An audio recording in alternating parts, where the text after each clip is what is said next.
If you enjoy listening to inspirational stories from people just like us, facing the fear and doing it anyway, then you're in the right place.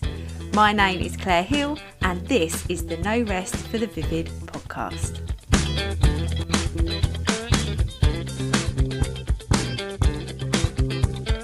Hello, welcome to episode 18. Thanks for joining us. Very grateful for everyone that listens. If you've got any ideas of anybody that would like to come on, let me know. You can send me a DM on Instagram or send me an email. I had some great feedback from my best friends over the weekend, the girls that I dedicated last week's episode to, and they gave me such good feedback and I absolutely love it. So I've got some good ideas coming. I'm not going to talk for very long because this week's episode is really good. It's from Dartnell talking all about energy management. But before I introduce the wonderful Alice, I wanted to remind you that spaces for my master lesson, Make More Income Using Warrior Energy with the Vivid Formula, are open, and it's 3 sessions starting on Tuesday the 8th of February. Session 1 is all about creating your own warrior energy. Session 2 is all about how to strategize and plan effectively for your business. And session 3 is increasing your prices, or making sure your pricing is correct, and money mindset. I'm so excited, and everybody that books their space on the master lesson gets lifetime access to the Vivid Club. Also, I've opened 4 spots to my one-to-one coaching program, which I'm so freaking excited about. One of my new clients, even just after a week of working with me, her confidence is just, she's on fire. I'm so proud of her. And I coached her through increasing her prices. And then the next day, somebody bought her product at the increased price. I'm just so proud of her. If you're interested in working with me one-to-one, there is a link in the show notes for to take you to the application process. I'm so excited for those people I am going to be working with, because I know that this way works. I know that the Vivid Formula works. I know that having warrior energy and creating it for yourself makes you more money. I just believe it, and I know it. The end. Anyway, please enjoy this wonderful episode with Alice. All of her info are in the show notes. Go and follow her. Take in every word. She's a genius. Hello, Alice. Hello. Hello. Welcome to the No Rest for the Vivid podcast. For having me. I'm very excited. I'm good. I'm glad. I wanted you on because I think you're very vivid. You're a very vivid individual. When I met you, obviously, I've actually met you in real life. A lot of the people I have on here are my mates that I've never met in real life, but I actually have met you. We've actually hugged. Yeah. So for those of people that don't know who you are, can you tell everyone what's your name, where do you come from, what do you do, and just your escalator plus a bit more introduction. Not escalator. What is it? Lift. Elevator. That's it. Going up the stairs. Slower. So my name is Alice Dartnell. I'm a life success coach, and I specialise in time management, which sounds a little bit geeky, but I generally teach and advocate it from slightly different angles. So I actually teach that time management isn't about time, it's actually about us. So the best way to master our time management is actually through our mindset and through our energy management, because often when I'm meeting clients or people that are struggling with their time management, something's manifested as a classic time management issue, but when you dig beneath the surface, it's usually mindset and energy management. So yeah, in my business I work with individuals, I also work with organizations, doing workshop training, talks. I'm also the host and the founder of Success Box, which is a personal development book club, because I am big on my personal development, and I run different programs and courses and things like that as well. Oh my God, I didn't know about Success Box. I'm gonna what do you do in Success Box? That sounds right up my street. Success Box is your classic classic book club, but we only cover personal development books. And there's a range of themes that we do. So it isn't just like one theme like business. It will be maybe spiritual or time or self-love. Like there's so many different topics that we'll cover. But I created it because I love my personal development books, always have. And I kind of found I have rushed through them because I was like, I've got to stay on track for reading like 2 to 3 books a month. And I'd rush through it and go, oh, that was great, pop it back on my shelf and then do like nothing with it. or I would just get halfway through it and just lose momentum. And I just thought, I can't be the only person doing that. So I started this personal development book club, and it's exactly for people like that. So it's our community to kind of inspire, help each other back through ideas. And sometimes you read a book, you're like, oh my god, this is so great, these ideas are so amazing, I want to share it with people. But unless someone else has read the book, where's your community? So yeah, that's what Success Box is all about. Alice, this sounds like literally, how do I get involved? Because I literally always am constantly reading those kinds of books, and I sit there with my husband like, you never guess what we should do, and I'm like, I do fold down the pages or highlight them, and then I'm like, I'm going to come back to that, but I don't always, but it's such a good idea. I'll send you the link, and then obviously if you want to share it in your show notes or anything like that. But it's just my website, alicedartnell.com/success-box, if anyone wants to check it out. But yeah. Oh, I love that. What's your favorite self-development book that you love the most? Ask me this, and it is so hard to choose because I've literally read hundreds, but I think the one that changed my life, and that is a big statement, was The Secret, because I first read that when I was at the depths of my depression, my eating disorder, and I had a real victim mindset. Like, it was me, blame everyone. I wouldn't be in this situation if I didn't have my mum as my parent, or I wasn't born to this town. And it was a real victim mentality. And when I read The Secret, I realised that I was not necessarily I'm to blame, but it just made me realise I didn't have to sit here being a victim, and I could take some control and choose my destiny and kind of bring the things that I wanted to bring into my life. So yeah, I'm not necessarily saying that is the best personal development book in the world, because there's so many, but for me that was an absolute game changer when I read that. That was kind of like a harsh truth to be like, ooh, shit, I got myself into this, I can get myself out of it. Yeah, I love that. I love that you can take control. I love reframing things. So if something is not working, like I recorded the podcast that went out today's twice, and it all went wrong. And I was like, instead of getting frustrated, it's okay. I'm going to take control, and I'm learning lessons. It's all good. I'm learning every step of the way. I love that. I've never read The Secret because I feel like I've read so many other books that pull ideas from, but maybe I should read that one. So how did you get into this line of business? Okay, so yeah, I don't know why everyone always asks me why, and I can't quite pinpoint it, but ever since I was probably in my teens, I always knew that I would have my own business. I did really well at school, but I also was labelled a bit of a troublemaker, and I now I look back on that journey, I think it's because I didn't know I was dyslexic, so I did struggle with things like reading and writing. So I'd be that irritating kid that got the right answer but had no idea how I got to the right answer. So I, like in maths, where you get points for your marking, you're working out. Yeah, I never got points for that because I was like, I don't know, I did it. Yeah. So I was a straight A student, but just at the same time really struggled with school. And I've always had this little feeling that I don't quite fit in. And I knew that I could be successful, and I had really had that desire. I think my dad drilled that in from quite early on, coming from very stereotypical working class town. He was like, if you want something, you can go for it. You don't have to stay here.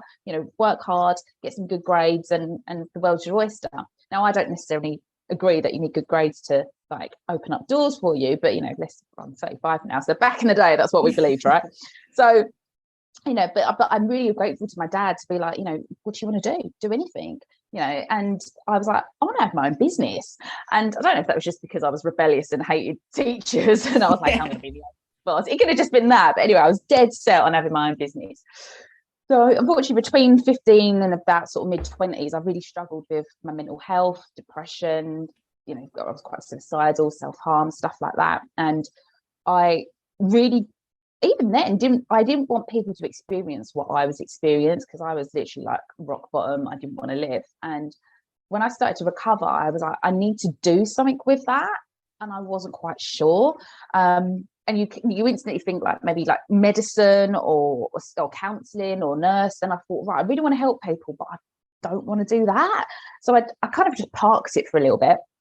And then my grand scheme anyway was to be in corporate for kind of 10 years, work my way up to director level, and then start a business. Because again, bit backward thinking, but I believed back in my early 20s that I needed good grades, I needed to reach a certain director, like managerial level, and then I'd be taken seriously, and then I could start a business. But it didn't work out that way. It didn't work out like that anyway. So, you know, great plans and all. So it was 2016. So I'm about 30 now. Yeah. So 2016. My husband at the time was in the military, so he was doing his military thing all over the world, and I had moved in with my nan. And this sounds really awful because I love my nan to bits, she's a ledge, and I just wanted a little weekend to myself. So I totally random, I was on Facebook, this advert pops up for coaching, and I was like, oh, sounds quite interesting, I'm into personal development. So I went on this 2-day coaching training, and it was literally like a light bulb had gone on and the penny had dropped, and I was like, and I remember coming home to my nan, and my dad actually was in England at the time as well, and I was so excited, and I was like, oh my god, I found my calling, I'm going to be a coach. And they were both like, oh my god, that's so exciting, but what is that? Yeah, you know, coaching's like all quite new. Yeah. So anyway, I had obviously my full-time job, was doing the coaching on the side, like getting my practice hours in and all that. And in 2018 I ceremoniously lost my job overnight, and I got sacked for something that wasn't my fault. I don't think I'm technically meant to be sharing that because I signed an NDA. But anyway, I got sacked, and then I was like, right, what do I do? Because the plan was to become a director. So I went to some interviews for the next role, and everyone was like, why don't you just start your business? Now, unfortunately, I listened to everyone that doesn't have a business and doesn't realise how difficult it is to start a business. Yeah, and I remember coming back from Sri Lanka being like, I'm going to start my business. So I put all the business plans in place, built a website, all that jazz. And then unfortunately, 15 years of not looking after my energy, I burnt out in the summer of 2019, just as I literally registered my business. So I had to make a really difficult decision. Like, do I plow on with the business, or do I actually have to take some time to recover? So obviously I had to prioritise my health. I took time to recover. I just did a bit of contracting here and there just to kind of pay the bills.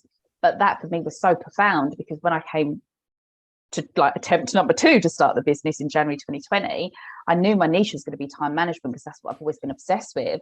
But that's when I was like, oh, hang on a minute. I was so good at time management and I burnt out. Like something went wrong there. And that's why I niched my time management into energy management, because I suddenly realized my mindset was all wrong, my energy was not being looked after. So it didn't matter how well I planned and prioritized and how bloody productive I was, it didn't matter because I still burnt out. So yeah, a bit of a long-winded journey to get to where I am today, and a couple of false starts, but yeah, that's how I kind of got to where I am right now with the business. And I absolutely adore this term energy management, because part of what I sort of speak to through Clare Hill coaching is all about having warrior energy. So when you were saying when we went to this event, you know, I manage energy, I was like, oh my goodness, because my idea, and I don't know how you feel about this, but my idea of having energy is if you've got the right like, I want to say volume of energy, that's not the right, but the right tone of energy, not too manic, not too much, but just enough, really productive, you feel powerful, you can actually gain time back, and it's less risky to burn yourself out because your energy is being used in the right way. But what do you take? Yeah, what's your like? Yeah, is that sort of like this on the right lines? Oh my god, absolutely. Because the problem is, like, when we think of time in the traditional sense, what I would call clock management, the problem is we're not really looking at the quality of the task. We're not seeing if there's return of investment. We're not even seeing if it's the right task. And there's that saying that I always quote, and I'm paraphrasing, but there's no point climbing the ladder if it's up the wrong wall. And you could be the most productive person, but if you're not doing the right things and the right tasks, does it matter? Or actually, you're going to burn yourself out because you're trying to do too much, which we forget to look at the quality of the task and the relevance of it. And actually, yeah, it's some tasks do bring you back a good return of investment on your time and your energy if you're picking the right things. But I always talk about things like meditation, sleep, exercise. Oh my God, the amount of people that tell me that I don't have time to go to the gym, don't have time to do this. And I'm like, yeah, but you don't realize that if you invest 15 minutes into that, you'll get like 2 hours back. Absolutely, absolutely. I always say this about, I do morning pages every day. It's from Julia Cameron's sort of I've forgotten what the book on my brain is. I keep forgetting things today. The Book of Art or something like that. Anyway, the morning pages for me, writing 3 A4 sides every single day. The amount of energy I get from that, because I am not carrying around all of these random thoughts that aren't going to positively impact my day. I get rid of them, or I use that time to plan for the day, or I use that time to have ideas for the business, or think of nice dinners to cook, like anything random. But the amount of energy it gives me is amazing. It's worth putting in that half an hour every day. Absolutely, yeah, and I totally agree with that. And everyone's going to be different, so that might not work for somebody else. You've got to find out what works for you. But yeah, I'm really big on investing that kind of thing. Yeah, into yourself, especially early in the morning as well. So when you get a new, like somebody wants to work with you, and how do people find you? Is it because they feel burnt out, or they just can't manage their time properly, or so what things are they asking or needing help with when they first meet you? Yeah, I generally find that my clients kind of fall into two categories.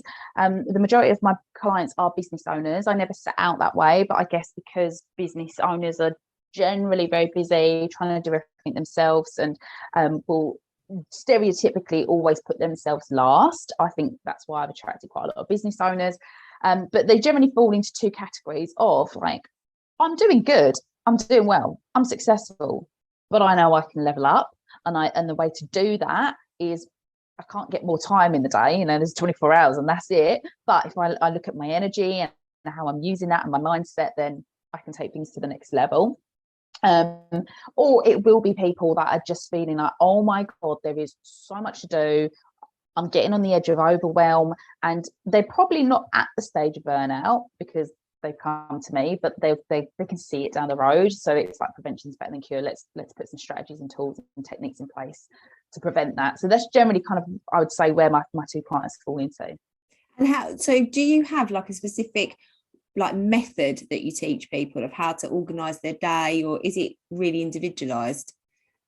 Really individual. So I don't have like a set program when I work with one-to-one clients, because I think we're so unique and individual. But I'll have some frameworks that I would use. For example, I'm big on planning, so I will always advocate to my clients that they plan, but everyone's individual. So for example, some people like to use paper, some people like to use the Outlook, some people are single, so their calendar is just theirs. Other people have got families, so they've got to do a joint calendar. So you've really got to make sure it's tailored to the client. But I always have, like, I suppose, set frameworks, tools that I would advocate using, things like planning to your energy, morning routines, stuff like that. I would advocate certain things that everybody does, but you just got to tailor it to make it work for you.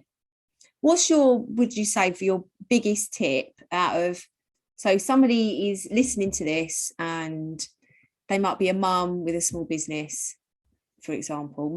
I would, like me, I'm a mum with a small business, and what would be like the biggest thing that I feel overwhelmed? I feel like I've got too much going on in my day.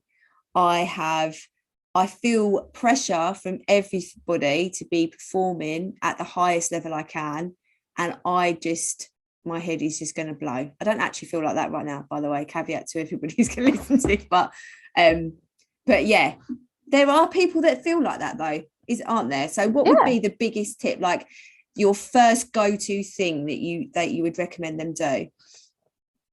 Okay, and also, just because you don't feel like that right now, it doesn't mean that doesn't come. Like, I'm not immune to overwhelm. Like, just because I know this stuff and I teach it every day, it doesn't mean that I'm not immune to it. Like, there's definitely points at a time where it does become a bit too much and you do feel overwhelmed. So this tip is going to help you if you're currently in that situation permanently, or you've just fallen into it on that particular day. But my biggest thing around this is brain dump and plan. Because when people hold stuff in their head, oh my God, it is so consuming. And our brain anyway is a bit of a gas guzzler. Like, people don't realize the brain's only 5% of your body weight, but uses 20% of your like fuel intake. Like, it is a gas guzzler. So let's not keep stuff in our head. And I always say that the brain is for thinking. not for remembering. So whatever's consuming you, get it out. And if you can get it out on paper, perfect. And then attached to that is planning. And I always bang on about how important planning is. But for me, it's so important because we have a tendency to take on too much. And I know I'm guilty of that. I burnt out. We really have a tendency for, eyes bigger than the belly, biting off more than we can chew. And when you plan, you're being really realistic with yourself of, I've got 24 hours in a day, this amount of energy, and this amount of stuff that I'm trying to do. If you are physically trying to do too much, and it's like putting a round, what's the saying, putting a square peg in a round hole, like it's not going to fit. And the amount of times I'll look at a client's kind of planner or things that are overwhelming them, and I'm like, are you really going to fit all that in that one day or in that 1 week? Like, actually, I've had to pull a client up for this the other day because she's, very stereotypical January goal, want to get fit, want to get healthy, lose a few pounds, etc. And she wants to exercise, certain times a week. And when she showed me it, she had, I think it was like Wednesday, and it was like rammed, like 8 a.m. to 8 p.m. It was rammed, picking up the kids, doing this meeting, prepping for this. And then at the bottom of it, it was like things to do, exercise, go to gym. And I was like, where on earth are you going to magic that hour up? And she was like, oh, I hadn't actually thought about that. And I was like, yeah, exactly. So now you're adding to your overwhelming pressure because you're physically trying to do 25 hours worth of stuff in 24 hours, and it doesn't work. So we have to be really honest with ourselves. And then I think when we plan, that spills onto a whole load of other techniques that we can use, like saying no, or pushing stuff back, or prioritizing. So sometimes we go straight into things like that, but actually no, just break it down, brain dump, plan it in, and then just be a little bit honest with yourself. I'm so glad of saying no, you said that, because I think one of my sort of goals or habits that I want to do for 2022 is, though I'm good at it, but protect my energy. I believe that an individual's energy is the most important thing in their life, like even more than their children or anything, because if you don't have the energy for yourself, then how have you got the energy to be the person that you want to be? So I'm all about protecting my energy this year. So, and that includes, if I don't want to go to an event because I don't think I'm going to get enough return on the energy that I'm going to get. And that's not causing offense. That's just because you've got to sort of take it in, take consideration that your energy is more important than trying to please other people, isn't it? It's sort of like that. Protecting it is just so alien to people. So I'm starting to practice it now, but it's just so weird to think of it. But I know that I'm going to get, by the end of this year, I would have achieved more than I'd hoped to, and still have energy left to do the fun things that I want to do.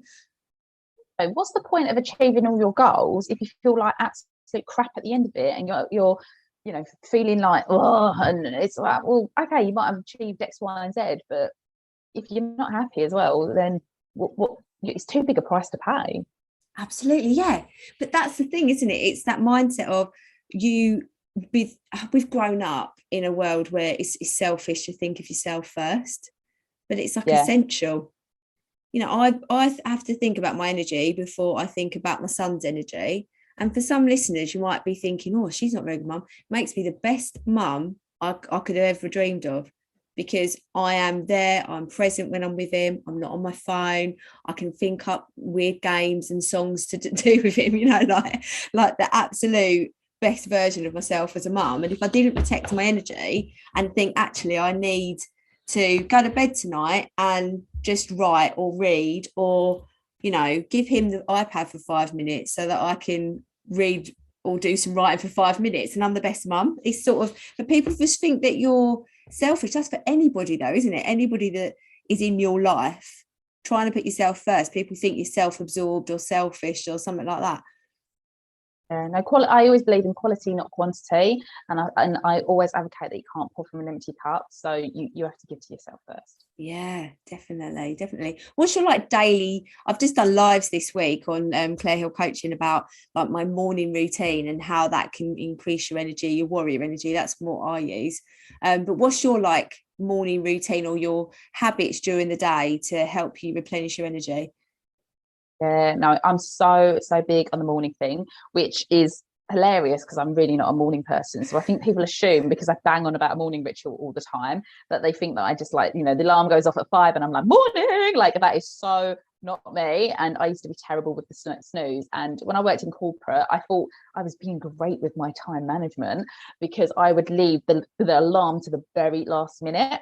So I'd give myself about 20 bloody minutes to get ready. So you can imagine I'm running around this house share, like, get out of the bathroom, like stressing, trying to eat my porridge on the Northern Line whilst trying to read at the same time a personal development book because, I've got to maximize my time. And I'm just getting to work grumpy and stressed. Yeah. And it's like, that hasn't saved me any time at all. So when I started to kind of get a bit hang on a minute, this is not working, I'm just like rocking up to work stressed every day.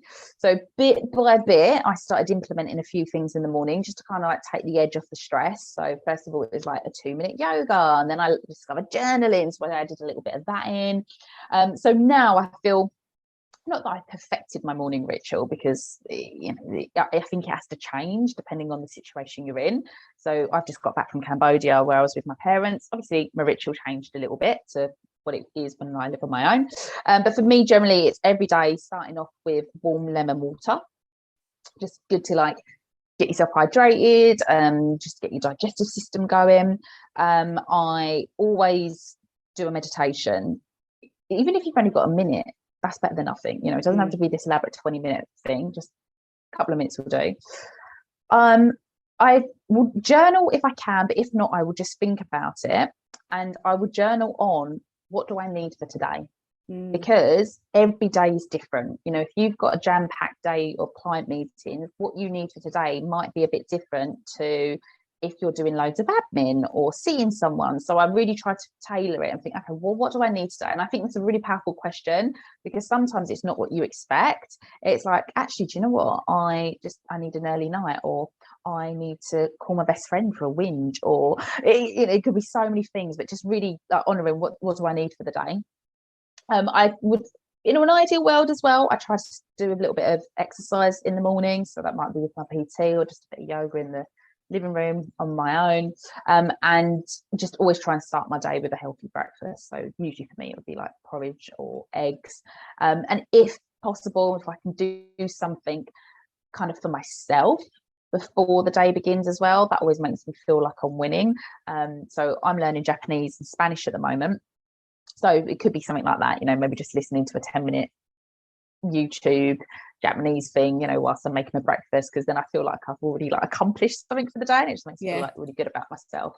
And I always review my day as well before the day begins, just to make sure that I'm really prepared for what the day's going to bring me, and maybe even just a quick visualization to kind of visualize that meeting going well, or that client walking away happy from the session, or me smashing my workout with my PT, whatever it might be. Just kind of really quick visualization of how I want my day to go. Yeah, that's good. And how long does that all take you? So it depends, if I, at the moment, I'm not going to lie, I'm absolutely shattered. I did a 36-hour journey from Cambodia a couple of days ago. So my mornings are a little bit slow at the moment. So I'm just taking my time to just kind of warm myself up, because I'm not a morning person and it does take me ages to wake up, which is why I have to put this ritual in place. But then other days, if I'm in a bit of a rush, or I've got lots on and I don't feel like I can't do a full morning, it might just be a 2-minute meditation, a 2-minute visualization, a 2-minute journal, and breakfast might just be that. So I'm really big on calling it a morning ritual, actually, for that reason, because I think when we say routine, it makes us feel like it's got to be the same thing at the same time for the same duration every day. And a lot of people get stuck on that then, because then if something changes or they don't have time, they sink into that all or nothing mindset of like, well, I can't do the 4-hour routine, I just won't do any of it. Whereas actually it could just be 2 minutes whilst you're brushing your teeth, visualizing a great day. That's enough.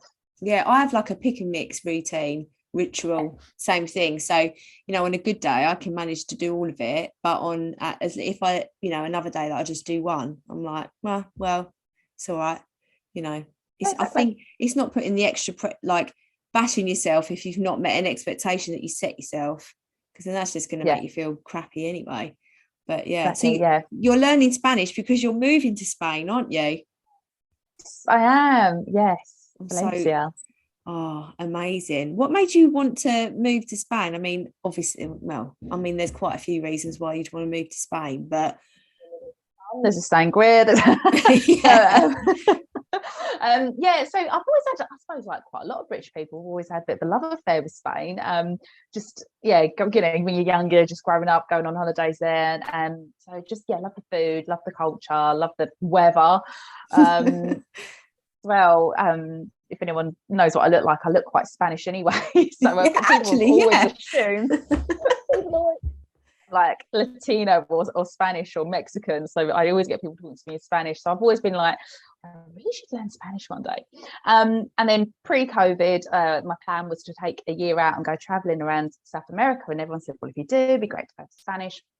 The only country I've done so far is Peru, and my very, very terrible Spanish did manage to get me around Peru. And I just thought, God, it'd be really cool to be able to speak the language properly and just really get stuck in. Obviously, that hasn't happened yet because of COVID. But long story short, when my husband left me in 2021, I was like, shit. And that was not my choice, and I did not see it come in. And this might sound a bit weird, like we were married for 7 years and together for 10, and I genuinely, hand on heart, did not see it coming. And I always not laughed, but I always thought it was ridiculous when women or men said, oh, I had no idea that they were unhappy or they were going to leave me, because I'd be like, how could you not tell? And then now it's happened to me, I'm like, oh God, you really can't tell. So it obviously absolutely shook my world. And it was really like, one day I was happily married and the next day I'm not, and I was like, what am I doing? And I can't control that. I can't do anything about him, his decision to leave me, the fact that I'm single. I can't do anything about that. And I thought, well, what do I do going forward then? Because that's the only thing that I have control of. And do I sit and wallow in this like failure of marriage and pit of doom and like how shit I feel about myself, or do I go do something that scares me but also bloody excites me? And I've got to get out of my marital home anyway. And I thought, well, if I just move, I live in Southwest London at the moment, I just thought, if I move to somewhere else in Southwest London, one, that's not challenging me, two, that's not pushing me out my comfort zone, and it's not really that exciting. So I thought, what would actually like light me up? And it just happened I've got a friend who's taken a sabbatical from work for 9 months and gone to Spain to learn Spanish. And I remember so clearly, it was Father's Day. My dad was over from Cambodia. And I was like, Dad, like my mate Sophie's going to Spain and doing this. And I was like, I think I want to do it. And my dad was like, yeah, why don't you? And I was like, yeah, why not? Just nothing stopping me except me.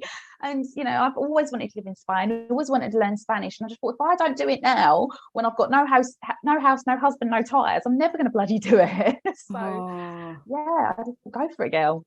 I'm so excited for you. I always have that from my in-laws. My in-laws, when we met, I don't know if you remember, I was telling you that my brother-in-law lives in Japan, lives in Kyoto, and he's moved out there, and he's got his wonderful wife Yuko, and they've had a little girl Lucy, and it literally all happened in a year. It was all very wonderful. And my in-laws, they, like, my husband grew up in Nigeria because my father-in-law worked out there. They've lived in the Ivory Coast, Morocco, Ghana, all over the place. And they're like, so you and Dan ever gonna move anywhere? And we're like, nah. But it's like that. I wish I had that one, I suppose, because I think it would be so exciting when I see it. I'm like, oh yeah. But yeah, they've always just lived all over the place, and they've never been scared about it. They're just like, oh yeah, we're just gonna go and live in the Ivory Coast, all right. It's just like, and that's the thing, like, so maybe it's a generational thing, I don't know, because your dad was like, yeah, why don't you? Maybe when I think as well, like there's this, and you were talking about the corporate world, you sort of have this hidden expectation that the safer life is in a corporate world or working in the public sector, have a proper job. And that's probably actually a hangover me wanting to stay in Kent, but it's that thing of like, well, why not? And then you say that and you're doing that, but that sort of embracing that fear, the how much you're going to grow by doing that and how much your business is going to potentially grow by doing that is massive. When you say that, because my mum is Japanese and my dad's English, but they live in Cambodia. So my mum has not lived in her home country for God knows how many years. Yeah. So maybe it was that, maybe the fact that they just up sticks and left like the country and never came home, that they're like, oh, just move to Spain, whatever, it's only down the road. So yeah, maybe it's kind of that kind of thing. But yeah, I remember saying to somebody that I was moving to Spain, and so many people turn around and go, oh, so who do you know out in Spain? And I'm like, oh, I don't actually know anyone. And they're like, oh, so you speak the language? And I'm like, no, I've been rolled into language. I think it wasn't until I spoke to other people that were like, oh, I was like, oh God, what have I taken on? I was like, oh, this might sound really weird, but because of what I've just gone through in my personal life with the divorce, I need to do something that is scary to push me out my comfort zone to kind of prove that I can. Yeah. So somebody actually said to me, I mean, Alice, we've just gone through a pandemic and a divorce. Don't you think that's enough of a comfort zone pusher? And I was like, yeah, but that wasn't my choice. I wanted to do something that pushes me out my comfort zone that I'm in charge of. So I don't know if that sounds a bit weird and warped. No, but, it makes perfect sense, because you want to be better than your circumstances.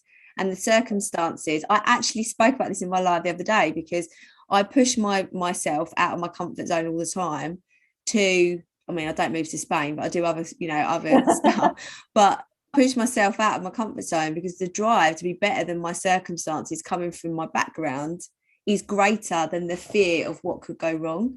And I think that is exactly what you're describing. It's not been in your control the last year, but look what you are going to make the next year. It's going to be like amazing. Yeah. Oh, thank you, lovely. Yeah. Oh, absolutely. I think you're such a ledge, and I've literally only met you once. I've got a bit of a crush on you. But no, thank you so much for coming on. I ask everybody who comes on the same question: what would you tell yourself 10 years ago that you know now that you wish you knew then? I mean, apart from stop being a dick, I tell myself that as well. Stop drinking pints of lager. Watch your liver. Yes. Oh my God, 25-year-old, there's so much that I would love to say to 25-year-old Alice. Just for context, I was just coming out of my depression and my eating disorder. So I had a really severe eating disorder for a decade, and I was 24 pushing 25, where I just had this mental breakdown one day, and I don't know what instigated it, but I came down the stairs and literally cried and told my parents everything, and basically told them that I had this eating disorder for 10 years, and they were like, what? And so I was very much at the start of what I call my recovery journey, where I was just absorbing personal development book after personal development book. I think on the outside, people looking in, I probably looked successful. I was engaged, about to get married. I had a really good corporate job. I'd traveled the world. I'd got a really good degree at a really good university. Tick, tick, tick, tick, tick, all that kind of stuff.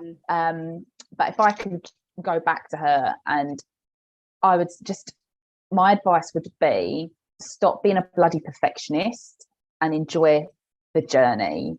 Because I was so caught up with when I have this, then I'll be happy. And I know from my eating disorder that that's not true, because my weight was getting lower and lower, because it was like, well, when I'm 7.5 stone, then I'll be happy. And then I get there and I wasn't. It was like, okay, well, maybe it needs to be 7.25 and et cetera, et cetera.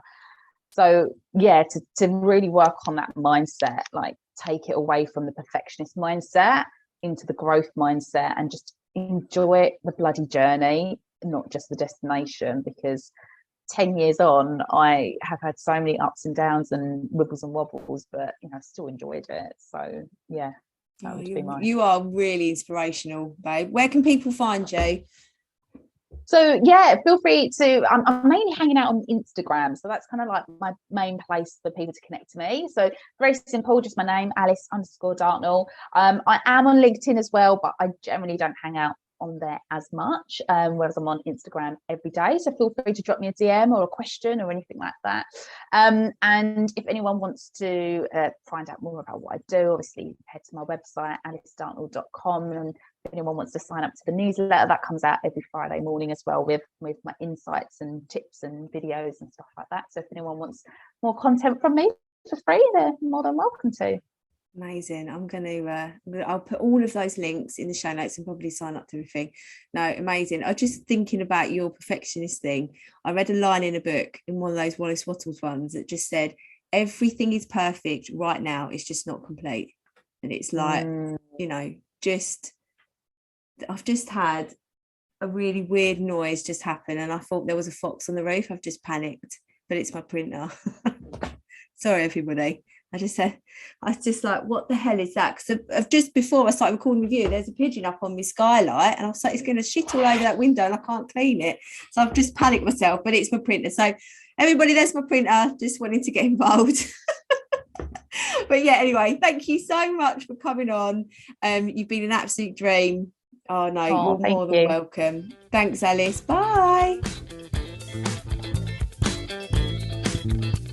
Thank you so much for listening to the No Rest for the Vivid podcast, written, produced and hosted by Claire Hill, and music has been composed by my brother, Phil Vidler.